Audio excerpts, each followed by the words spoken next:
Aleluias. Priscila, está pronta aí, amor? Ok, adolescentes podem subir. Hoje nós teremos sala para os adolescentes. Então eles podem acompanhar a Priscila, serão ministrados, tá bom?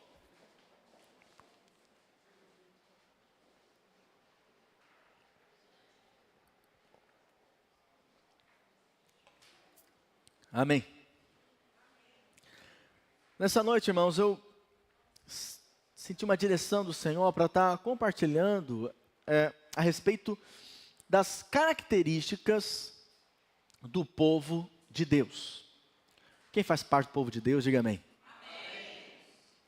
Ou seja, você foi escolhido pelo Senhor. Você faz parte do povo de Deus, você faz parte do reino de Deus. E isso precisa realmente trazer sobre a sua vida uma mudança, uma diferença. E é sobre isso que nós vamos compartilhar nessa noite. Amém? Feche seus olhos, curva sua cabeça. Pai, no nome de Jesus, o Senhor venha nos trazendo nessa noite revelação da Tua palavra, revelação da Tua verdade.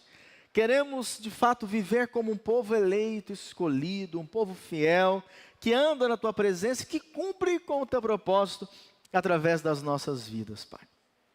Queremos expressar o Teu reino aqui nessa terra, todos os dias da nossa vida. Que toda fortaleza, sofisma, caia por terra em nome de Jesus.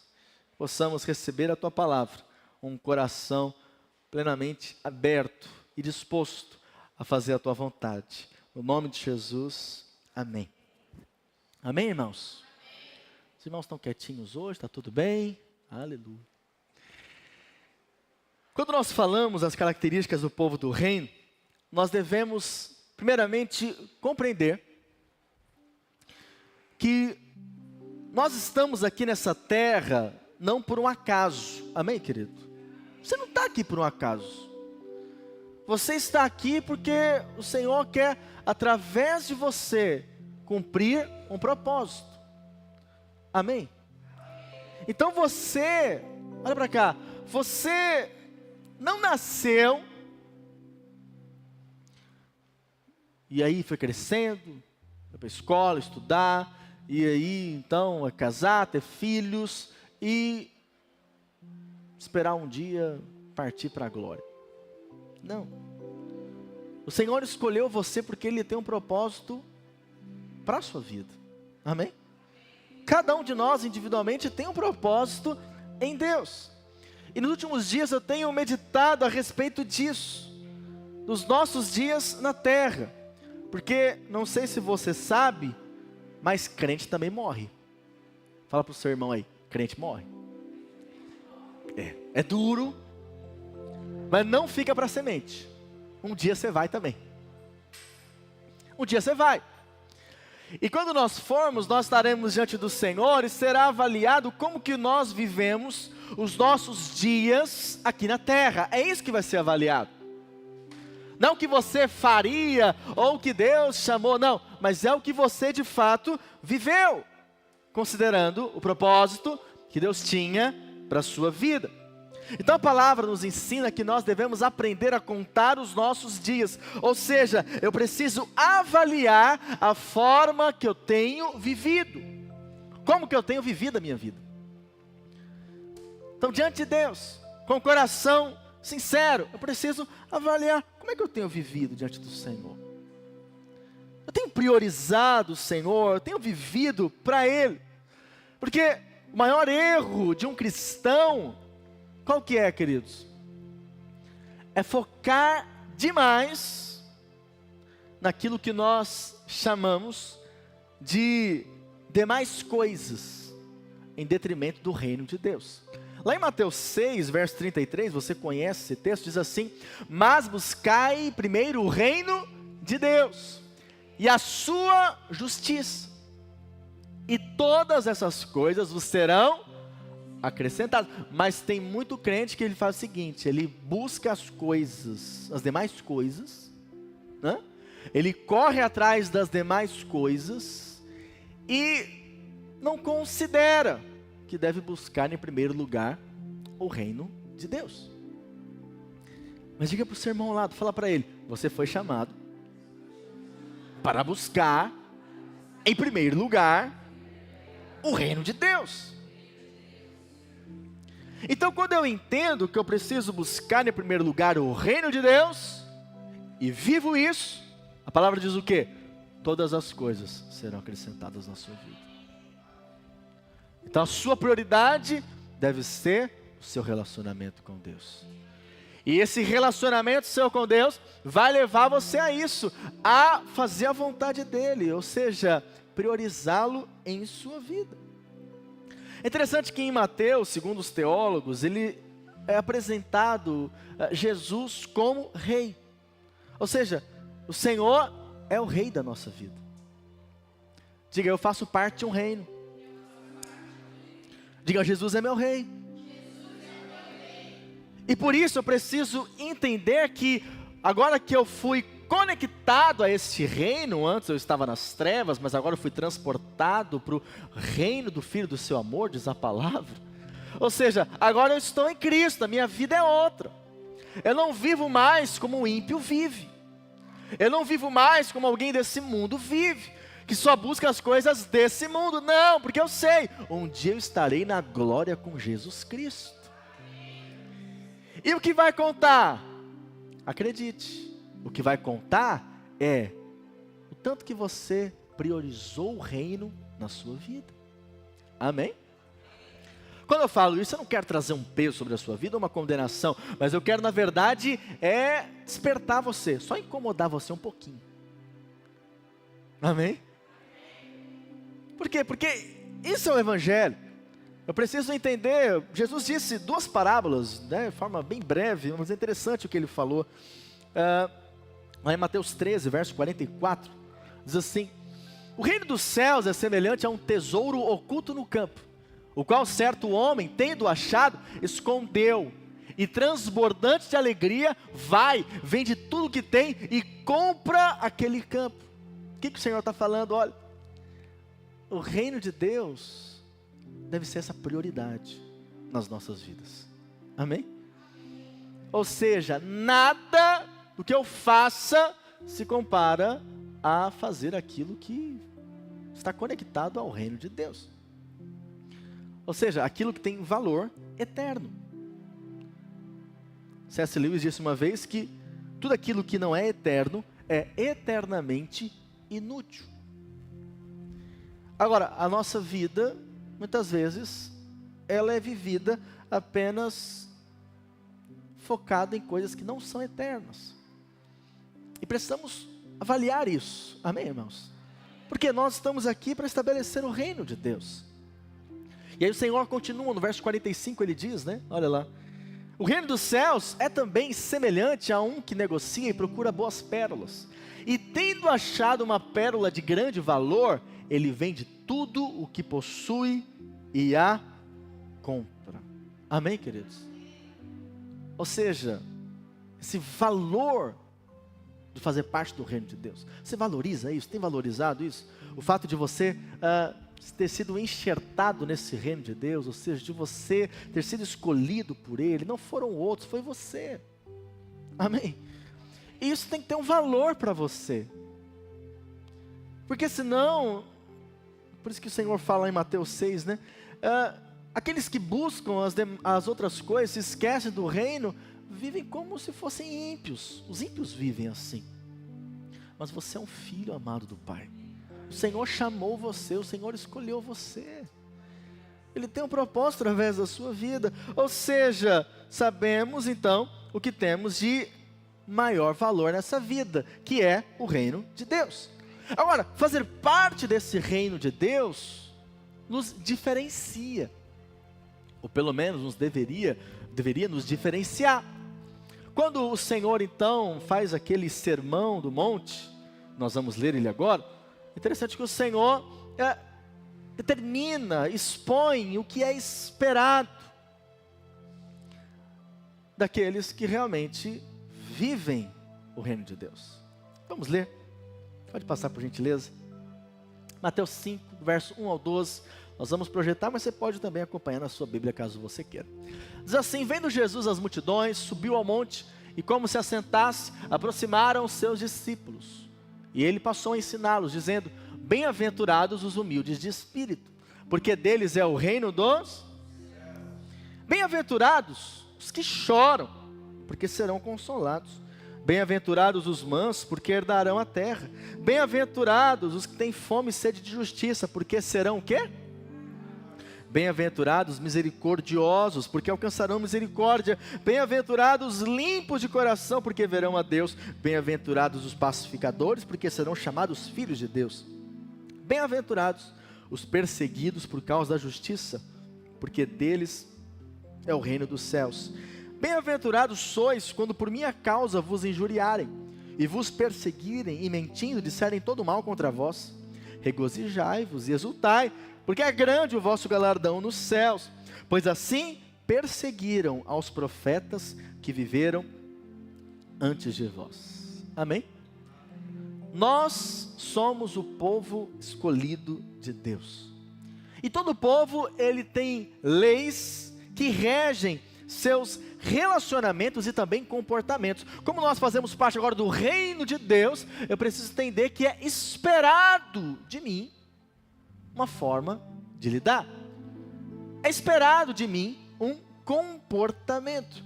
Então nós cristãos temos uma constituição, conhecida como Sermão do Monte. Depois você pode ler todo esse sermão, está lá em Mateus 5 ao 7. O primeiro trecho do sermão trata então das características do povo do reino. Então a primeira diferença que nós precisamos aqui compreender é que esse texto, ele não está falando a respeito de salvação, mas aqui o Senhor está falando para aqueles que pertencem a Ele. Tanto que Ele se dirige aos seus discípulos. Então, o texto aqui, o Senhor está ali compartilhando com seus discípulos, ok? Então, isso significa, pode passar, Daniel. Então, eu preciso entender que isso que o Senhor disse não é para qualquer um, mas são para os seus discípulos, amém? Diga para o irmão do lado aí: e aí, você é um discípulo? Pergunta para ele. Amém? Então, se você é um discípulo, esse texto é para você.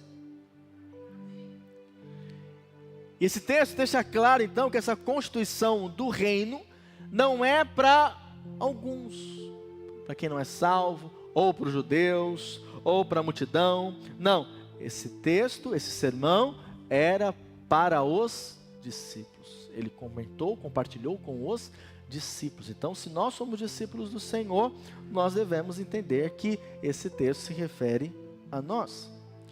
Então, uma vez salvos em Cristo, nós somos conduzidos a um estilo de vida diferente.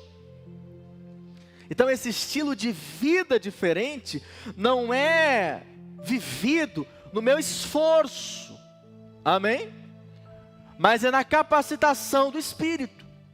Então, quanto mais cheio do Espírito, mais eu consigo desenvolver esse comportamento que o Senhor espera dos seus filhos, dos seus discípulos. Então aqui quando o Senhor fala, não é em relação a ser salvo, não, mas Ele está falando para aqueles que já são salvos. Quem é salvo, diga glória a Deus. Então, depois que fomos salvos pela graça de Deus, o Espírito Santo vem habitar em nós, e o Espírito Santo vai trabalhar em nós, para que possamos então nos parecer cada vez mais com Cristo. Então, o Senhor vem compartilhando várias características do seu povo, várias características daquilo que Ele espera dos seus filhos. Então, não trata de um padrão para pessoas excepcionais, mas sim trata-se de um padrão para os discípulos, para os filhos de Deus, que vivem, que andam como discípulos. Então, aqui há 9 características, diga 9. 9 características da natureza dos filhos do reino. É interessante que o Senhor fala aqui, bem-aventurado, significa o seguinte: mais do que feliz. Feliz. Aqueles que possuem essa característica. Posso ouvir amém? Qual a primeira característica, o primeiro aspecto dos filhos do reino? O primeiro deles é que os filhos do reino, eles são humildes de espírito. Amém? Diga humildade. Verso 3: Bem-aventurados os humildes de espírito, porque deles é o reino dos céus. Então aqui, essa é a primeira qualidade do cidadão do reino. Qual que é? Ser humilde de espírito. Então, para ver melhor o que é essa virtude, precisamos saber o que não é. Então, quando muitos ouvem a respeito de humildade, ele pensa o seguinte: é o pobre é humilde. Não é assim? Você vê uma pessoa muito pobre, aí você fala, olha só como ele é humilde. É assim ou não é? Mas não é isso. Humildade não é ser pobre. Você sabia que tem muito pobre que é orgulhoso? Sim ou não? Sim. Tem. Pessoas que às vezes você vai querer ajudar, aí ele fala, não quero, não sei. Por quê? Porque ele não é humilde. Ou às vezes você vai falar algo, dá uma orientação, mas ele não se abre, não reconhece. Muitas pessoas pensam que Deus ama mais o pobre do que o rico. Mas não é verdade. Deus ama a todos incondicionalmente. Amém, querido? Qual a diferença do pobre e o rico? A diferença é que o rico, ele tem algum recurso para confiar. Não é verdade? Quando vem o problema, a situação difícil, o rico fala, puxa, que difícil, mas como eu tenho dinheiro, acho que a gente consegue resolver. Agora o pobre, quando passa uma situação difícil, vai fazer o quê? Não é verdade, querido? Não tem para onde recorrer. Aí ele vem para a igreja e fala, Senhor, faz um milagre na minha vida. Não é assim? Por quê? Porque ele reconhece, eu não tenho para onde ir. Então, acaba que ele está mais aberto, ou mais facilmente, ele busca a Deus, ok? Mas isso não quer dizer que Deus só ama os pobres, não. Mas naturalmente, há mais pobre do que rico na igreja, porque o rico, ele muitas vezes não reconhece que precisa de Deus. Amém, querido? Não reconhece. Por isso que o Senhor disse, né? Que é difícil um rico entrar no reino dos céus. Por quê? Porque o rico, ele fica enredado com as coisas desse mundo.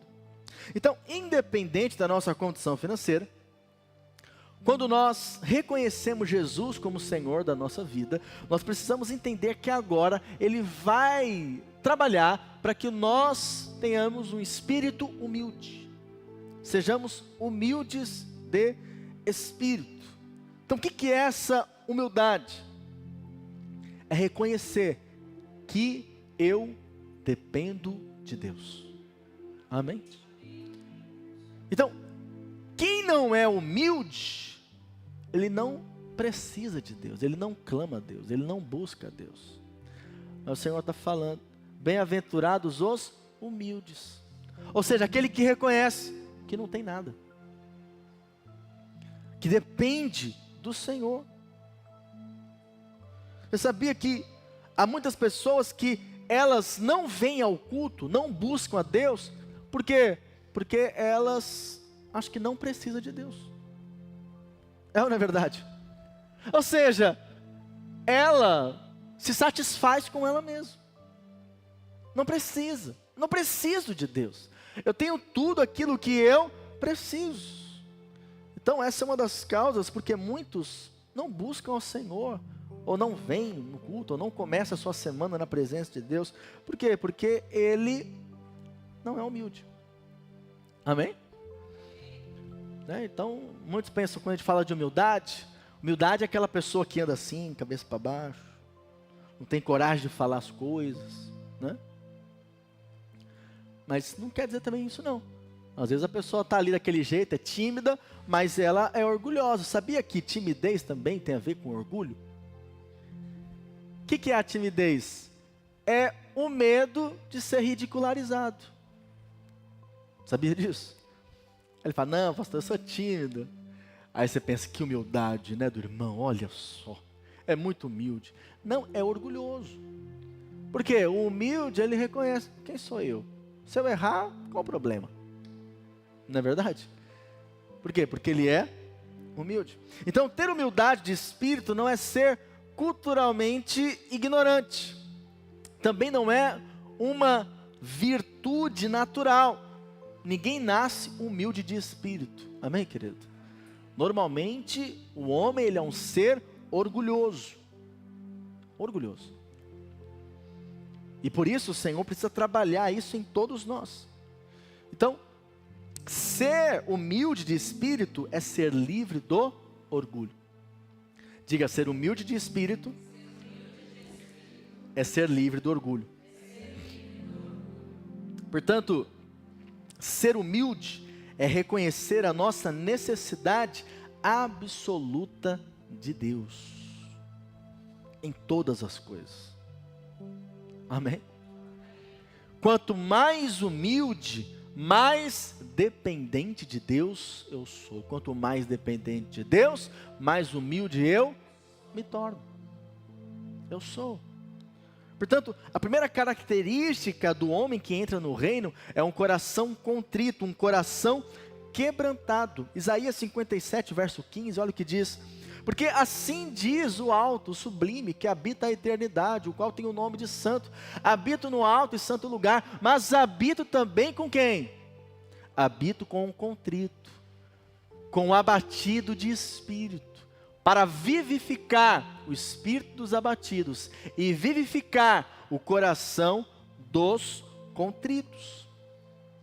Então, uma das coisas, irmãos, mais importantes na vida cristã, você sabe qual que é? É ser fácil para Deus. Amém? Pergunta para o seu irmão do lado aí, você tem sido fácil para Deus? O que é ser fácil para Deus, pastor? Ser fácil para Deus é ser alguém com o coração quebrantado para Ele. Se Ele me pede algo, eu faço. Eu dou. Amém? Eu recorro a Ele. Eu facilmente faço aquilo que é a vontade dEle. Por quê? Porque eu sou quebrantado de coração. Eu sou humilde de espírito. Compreende isso? Então, quando nós não somos fáceis para Deus, isso significa, na verdade, que nós não estamos sendo humildes de espírito. Então, humildade de espírito é aquele que reconhece a sua debilidade, que reconhece que é limitado, que reconhece que precisa mais de Deus. O problema começa quando começa a achar que eu não preciso mais de Deus. Eu não preciso de mais um culto. Amém, querido? E aqui eu vou ter que exortar os irmãos com amor e carinho. Eu não preciso de mais uma conferência. Você precisa. Nós precisamos. Amém, querido? Precisamos do Senhor. Porque sem Ele nós não somos nada. E precisamos tomar cuidado para não sermos o que foi a igreja de Laodiceia, e sim o contrário dela. Porque a igreja de Laodiceia era uma igreja que se julgava rica e abastada. Ou seja, temos tudo. Não preciso de mais nada. Tem uma casa boa, tem um carro bom, minha família é feliz. Tá bom, não preciso de Deus assim. Tá bom, e às vezes no culto, só para, né, dar lá, bater o cartão, falar, ô pastor, estou aqui, estou firme, beleza, tal. Não, quem é humilde de espírito, todo dia depende do Senhor.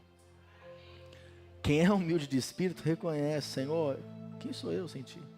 Apocalipse 3,17, pois dizes, estou rico e abastado, e não preciso de coisa alguma, e nem sabes que tu és infeliz, sim, miserável, pobre, cego e nu. É isso que o Senhor fala para essa igreja de Laodiceia. Eles se achavam os tais. Porque era uma igreja abençoada, próspera. Devemos tomar cuidado também, querido. Sabe, nós devemos sim pedir a bênção de Deus, pedir o favor dele na nossa vida, pedir que ele abra portas, e eu creio que ele vai abrir. Mas lembre-se, quando isso acontecer, foi ele que te deu. Foi ele que fez. Você não tem capacidade alguma. Você não tem condição alguma. Porque você é limitado. Você tem que lembrar de onde você veio. O que o Senhor fez na sua vida. Amém, querido? Tem que lembrar disso. Isso fala de gratidão, de reconhecimento e de humildade. Mas quando eu fico orgulhoso, é quando eu começo a achar que eu tenho alguma coisa a ver com isso. Não. Ser humilde de espírito é ter o espírito vazio de si mesmo. Ter o espírito vazio das coisas do mundo. Ter o espírito vazio das paixões pelas coisas do mundo. E que procura ser cheio de Deus. Amém, querido? Você tem procurado ser cheio de Deus? Você tem procurado buscar o Senhor com intensidade? Sabe, quem é humilde de espírito, aprende também com qualquer um. Porque tem irmão que só aprende se for o pastor falando. Às vezes nem o pastor, tem que ser o subchefe de Deus, né? Não, quem é humilde, aprende com todos. Amém? Então você está lá na célula, você aprende com os irmãos. Às vezes é um irmão simples, acabou de chegar na igreja, mas ele tem alguma riqueza em Deus, algo que ele conquistou, e que ao ele compartilhar, ele vai abençoar a sua vida. Amém? Ou seja, às vezes, Deus envia pessoas na embalagem que nós não gostamos, ou não aprovamos. Mas ali está escondido um presente de Deus, para abençoar a sua vida. Por isso eu preciso ser humilde. Muitos não são capazes de aprender com aqueles que eles consideram que são inferiores. Como aquele irmão que às vezes está lá na célula, ele não sabe falar direito, ele fala nós vai, nós vem, e aí você fala isso, aí eu fecho meu coração e não recebo nada através dele. Mas às vezes ele tem alguma riqueza espiritual para abençoar a sua vida. Por isso que precisamos ser humildes. Amém, querido? Ser humilde é entender que você realmente não é importante. Quer ver um teste de humildade? Teve um aniversário e esqueceram de lhe convidar. Sei lá, da sua família. E não te convidaram. Como é que você se sente? Ah, pastor, esse povo é terrível. Não lembraram de mim. Como se esquece dessa oitava maravilha do mundo? Ou seja, é humilde. Mas o povo faz isso? Não, seu caso, eu sei que você não faz, imagina. Mas tem gente que faz isso? Faz. Por quê? Porque não é humilde. Quem é humilde, quando é esquecido, ele fala, normal, quem sou eu? Amém? Ah, não me deram presente, ou não sei. Não, acontece. Isso vai acontecer em relacionamentos. Amém? Isso vai acontecer às vezes na vida da igreja. Ah, passou por mim e não me cumprimentou. Pois é, mas você é tão maravilhoso assim que não pode deixar de ser cumprimentado? Nossa, que maravilha! Claro, temos que ter educação e amar uns aos outros, mas erros vão acontecer. Amém, querido? E quem é humilde de espírito fala, tudo bem, quem sou eu? Aconteceu. Não vou guardar isso no meu coração. Amém? Mas tem irmão que guarda e já fica ali aquele rancor, já, não falo mais também. Não, nós somos o povo do reino de Deus. O povo do reino de Deus é diferente. Ele não vive como vive o povo desse mundo. Por isso nós temos que ser humildes. Isaac Newton foi um dos maiores gênios que a humanidade já viu. Certa vez alguém lhe perguntou como ele conseguiu chegar tão alto. E ele, como homem de Deus, que era homem de Deus, disse: eu simplesmente subi nos ombros daqueles que vieram antes de mim. Amém? Então, humildade fala disso, de você subir nos ombros daqueles que estão à sua frente, daqueles que Deus colocou no seu caminho para abençoar você. E você reconhece isso, e você ouve. Amém, irmão? O problema muitas vezes é qual? Nós não queremos ouvir ninguém. Da minha vida cuida eu, manda eu. Mas nós somos uma família espiritual. E de fato, você é que cuida da sua vida, não é? Mas é necessário entender que Deus vai colocar pessoas no seu caminho para ser boca dele na sua vida. Porque quando o Senhor quer abençoar você, Ele coloca pessoas no seu caminho. Então você tem que estar aberto para ouvir, ser humilde para ouvir. Então você quer ir longe em Deus? Quantos querem? Precisa ser humilde. Amém? Não se veja como alguém muito importante. Não se veja assim. Não tenha essa possibilidade de você, com o passar do tempo, às vezes perder a humildade. Há pessoas que elas começam humildes, mas com o passar do tempo, às vezes vão galgando algumas posições, elas já mudam. Não. Lembre-se com o Senhor, maior é o que serve. Amém, querido? Isso é humildade. Ou seja, Jesus, Ele nos mostrou o que é humildade. Ele era o maior, mas lavou os pés dos seus discípulos, para nos mostrar qual que é a natureza do povo de Deus, do povo do reino de Deus. Amém, irmãos? Amém.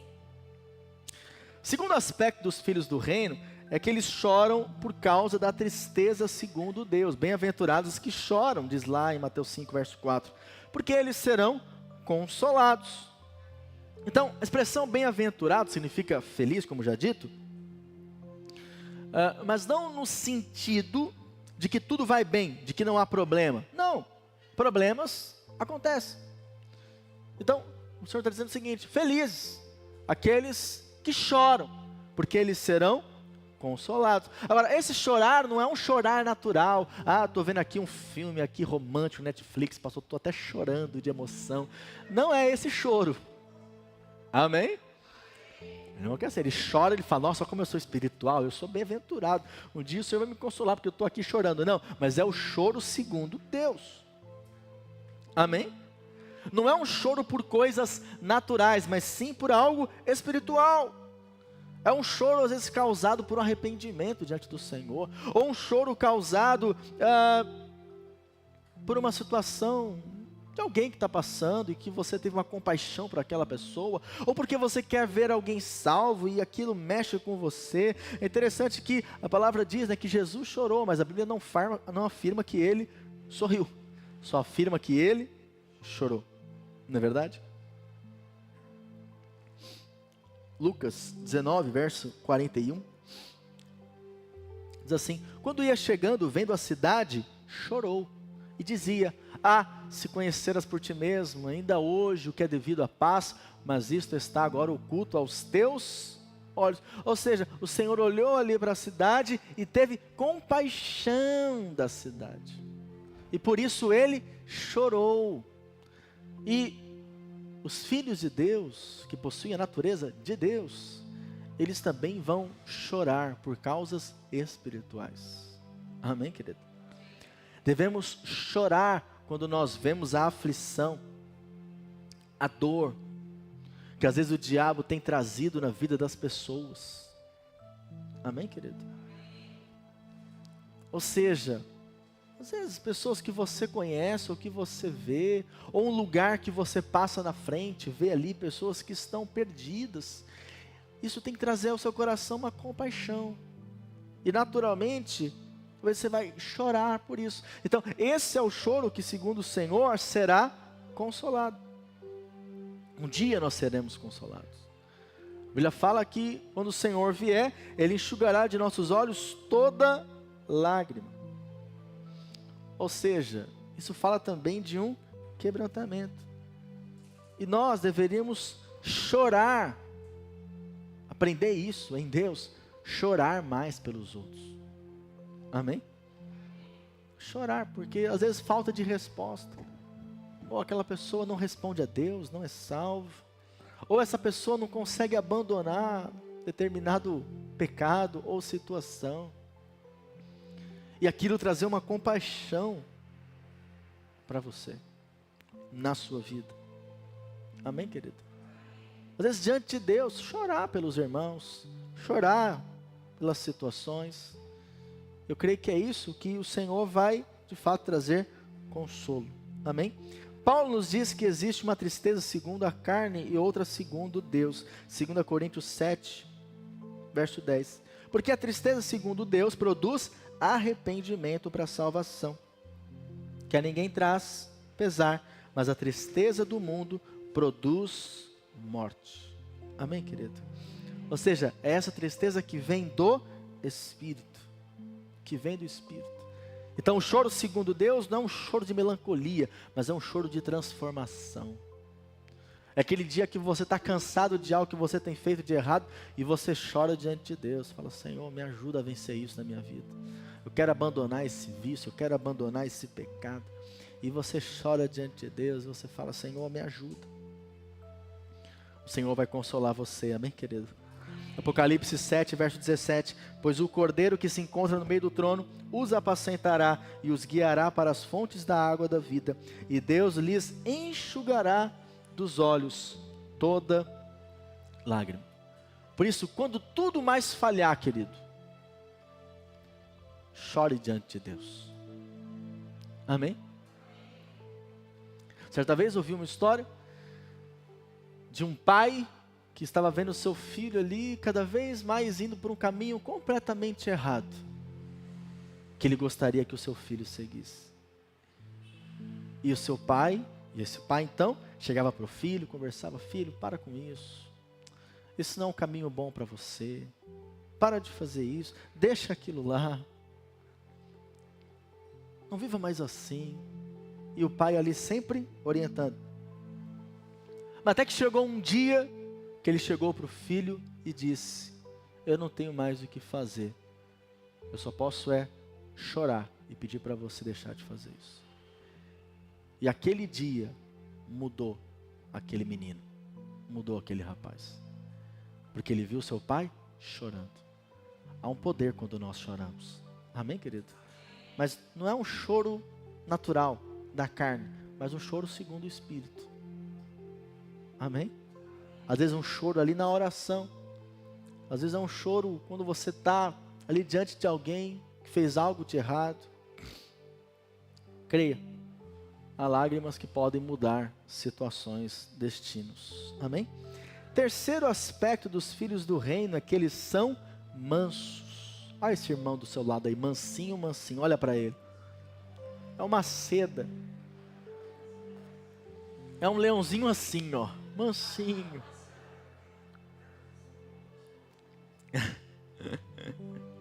Mateus 5, verso 5. Bem-aventurados os mansos, porque eles herdarão a terra. Mansidão não é ser fraco. Amém, querido? Mansidão não é ser covarde. Também não é aquela gentileza natural, polida. Pessoas que você vê, não, olha como ele é manso. E que muitas vezes, aprendemos a nos tornar pessoas mansas, pessoas do bem. Também não podemos confundir com aquelas pessoas, que tem um temperamento mais fleumático, que é mais devagar. Aí você fala, olha só como é um homem de Deus. Olha só como é uma mulher de Deus. Mas acredite, tudo aquilo que é da carne, uma hora tem que aparecer. Amém? Tem uma frase que eu gosto, que é a seguinte: tudo que é abalável tem que ser abalado. Então há pessoas que você olha e fala, olha só como ele é calminho. Mas tem um dia, que é um calminho da carne, que ele vai ficar nervoso. E tem que ficar. Amém? Porque é da carne, é natural da pessoa. Mas essa mansidão que nós falamos aqui é a mansidão do Espírito. Amém? É a mansidão do Espírito. Agora é interessante que essa mansidão do Espírito, ela realmente é um processo de Deus em nós. Eu não vou ter tempo aqui de mostrar o texto, mas a Bíblia fala que Moisés era um homem difícil.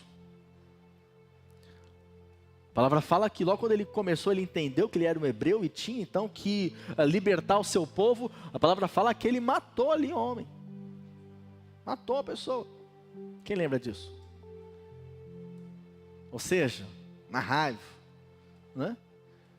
Lá, quando ele sobe lá com as tábuas, pega lá as tábuas, os 10 mandamentos, aí ele desce, vê os irmãos lá dançando lá com bezerro de ouro, o que ele faz? Ele fica tranquilo?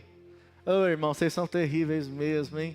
Eu fui lá, fiquei 2 meses fora, vocês já estão ainda com bezerro de ouro, e ficou quietinho? Não, ele quebrou as tábuas, ficou bravo, né? Como dizem aí, ficou pistola.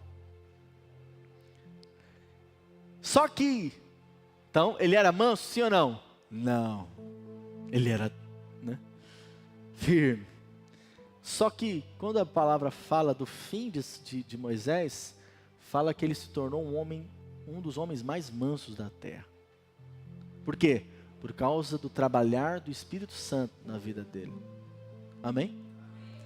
Quanto mais o Espírito Santo trabalhar em você, mais uma pessoa mansa você se tornará.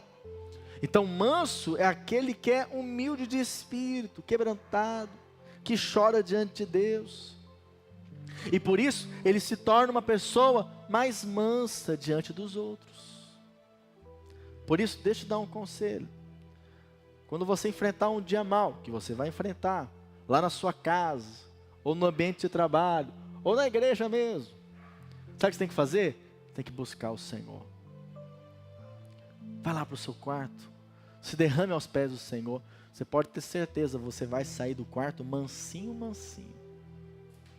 Amém? Amansado pelo Senhor. Jesus disse que Ele é manso e humilde de coração. E quando nós passamos tempo na presença dEle, nós ficamos mansos também. Mateus 11, verso 28. Vinde a mim, todos os que estáis cansados e sobrecarregados, e eu vos aliviarei. Tomai sobre vós o meu jugo e aprendei de mim, porque sou manso e humilde de coração. E achareis descanso para a vossa alma, porque meu jugo é suave e o meu fardo ele é leve. Ok? Então o manso é aquele que não esmaga os outros. Por quê? Porque ele tem uma percepção correta de si mesmo. Há pessoas que elas são muito duras com os outros. Não seja assim, amém, querido? Esse não é o Espírito de Cristo. Amém? Esse não é o Espírito de Cristo. Eu preciso ser tolerante com os irmãos. Eu preciso ser paciente. Às vezes é difícil, mas eu sou paciente. Tolerante. Lá na sua casa você tem que ser tolerante com os seus filhos. Paciente. Eu sei que tem hora que é complicado, mas você tem que ser. Porque eles estão vendo em você alguém do reino de Deus. Isso é algo muito sério. Isso é algo muito sério. Eles estão vendo em você a expressão de Cristo. Eu sei que há os momentos de estresse. E faz parte, porque o pai disciplina o filho. Não é verdade? Mas você precisa ter o espírito correto. Sempre. Sempre. Então, ao se ver como é, em Cristo, você vai se tornando cada vez mais manso. E quando nós desfrutamos dessa mansidão nele, esquecemos, às vezes, como os nossos filhos são difíceis, problemáticos. Amém? E com o passar do tempo, você vai desfrutando dessa mansidão, você se esquece também de como você era. Amém? Porque hoje em dia é tudo anjinho, mas às vezes lá atrás, lembra como é que você era com os seus pais? Né? Talvez era um pouco rebelde. Mas o Senhor vai trabalhar isso em nós. Amém, irmãos? Muitas vezes nos humilhamos diante de Deus e nos declaramos miseráveis pecadores diante dele. Mas se saímos à porta e alguém nos chama de miserável, nós perdemos o controle. Nos chama de pecador, perdemos o controle. Então, aceitamos falar da nossa condição diante de Deus, mas não a reconhecemos diante dos homens. Por isso, acredite, o Senhor está trabalhando em você. Diga, eu creio que o Senhor está trabalhando em mim. Amém? O mundo hoje, querido, pertence aos arrogantes. É ou não é verdade? Você sai aí pela rua de carro, querido. Se você for barbeiro, então, você vai ver o que é o povo arrogante. Você vai ver que tem gente que ele já vive no modo estresse o tempo todo. Já vive de mal com a vida o tempo todo. Não seja assim, amém? Você é do reino. Diga para o seu irmão do lado, fala para ele, você é do reino. E porque nós somos do reino, nós somos mansos. Aleluia. Amém? Então, pessoas mansas. Quem aqui já foi acusado? Levanta a mão. Quem já foi caluniado? Levanta a mão. Pois é. Pessoas mansas, sabe o que elas fazem? Elas deixam para lá. Elas não vão tirar satisfação. Amém? Por quê? Porque não vale a pena. Ela entende, ela sabe quem ela é em Deus. E ela sabe, Deus conhece o coração dela. Então, ela fica em paz. E quarto e último para encerrarmos hoje, irmão, semana que vem eu continuo essa mensagem, que não vai dar tempo. O quarto aspecto é que os filhos do reino, eles têm fome e sede de justiça. Mateus 5:6, bem-aventurados que têm fome e sede de justiça, porque eles serão fartos. Então, ter fome e sede é uma condição básica para o crescimento. Amém?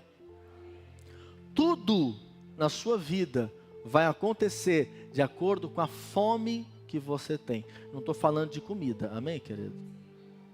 Mas também, se você comer demais, você sabe o que vai acontecer. Eu estou falando de fome, aquilo que você quer buscar. Então há pessoas que elas têm uma fome para serem bem-sucedidas profissionalmente. Então a vida dela é isso, se resume a isso. Essa é a fome dela. Há pessoas que a fome dela, o que sacia ela, é ver a sua família bem. Então ela vai fazer de tudo pela sua família. É isso que a satisfaz, amém? Há pessoas que elas têm fome de conhecimento, então elas sempre estão lendo, estudando, elas sempre estão ali, né, se esforçando para ter mais conhecimento, porque elas têm fome disso. Você compreende? Então aqui o Senhor nos fala que nós devemos ter fome e sede de justiça. Posso ouvir amém? Amém.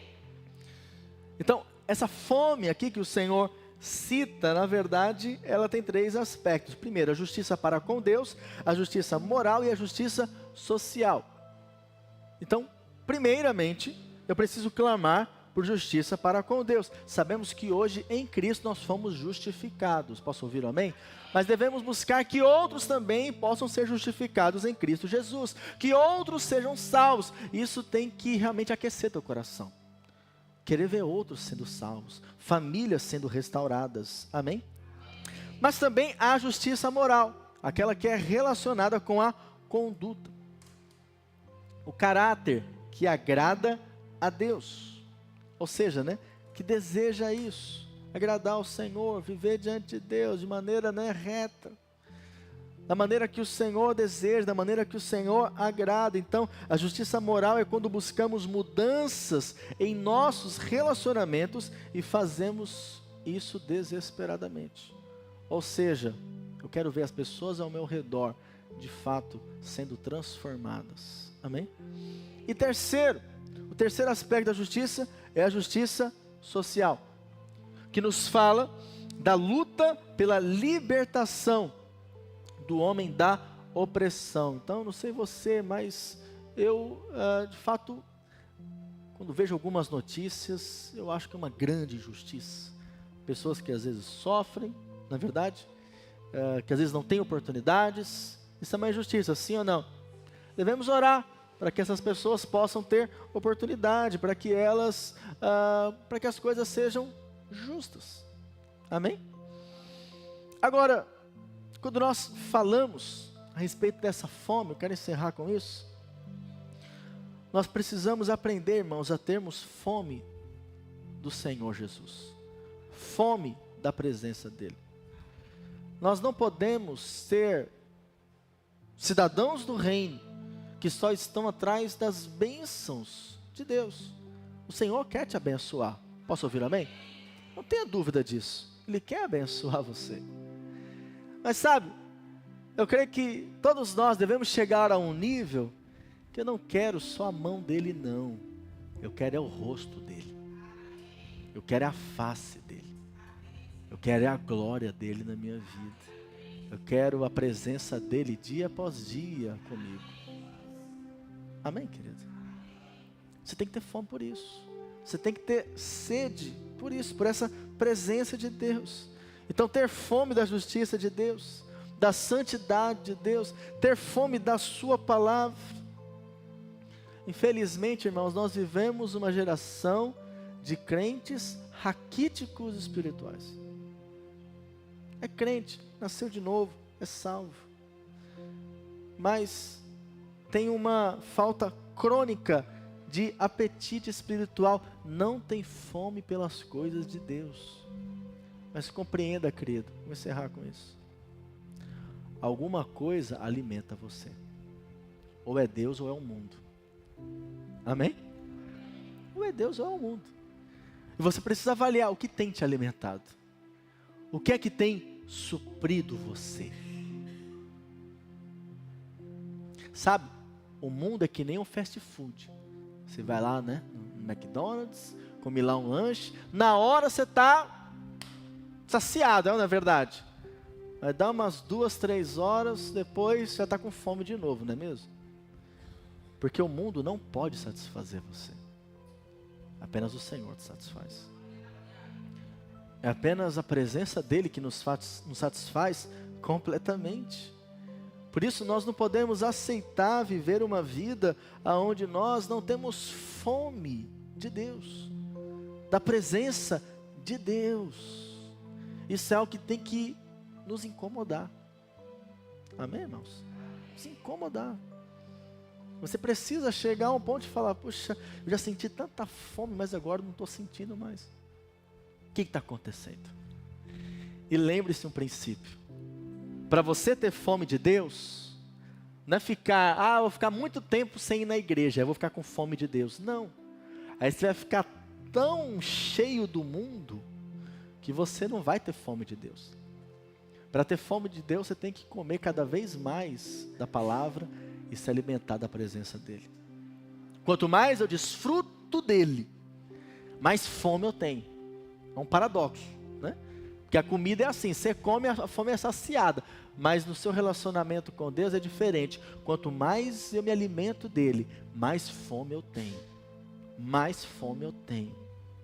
Se eu deixar de me alimentar do Senhor, naturalmente, menos fome eu vou sentir. E quanto tempo vai passando, menos fome eu vou sentindo. Por isso, a minha oração é que nossos cultos, você possa estar aqui, mas sair daqui com mais fome de Deus.